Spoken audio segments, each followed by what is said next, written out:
জাতি দেখলেই মোটামুটি বুঝতে পারি যে সে তার সাথে কি আছে বা কি থাকতে পারে।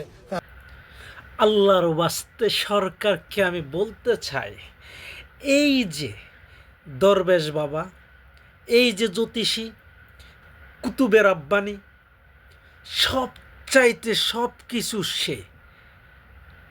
আজকে থেকে বাংলাদেশের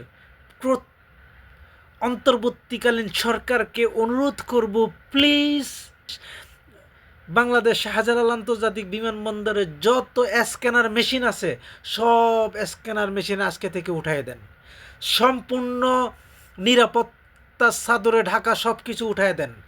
কারণ এক দরবেশ বাবার আগমন হয়েছে এই যুগে এসে। সেই দরবেশ বাবায় মুখ দেখে বলতে পারে, পাশা দেখে বলতে পারে সেই কোন ডিস্ট্রিক্টের মানুষ, মুখ দেখে বলতে পারে সেই কি আনছে বাংলাদেশে, পাশা দেখে বলতে পারে সেই কোন ডিস্ট্রিক্টের মানুষ। তো সরকারকে বলবো, এত বড় একটা জ্যোতিষী, এত বড় একটা দরবেশ, এত বড় একজন আল্লাহর ওলি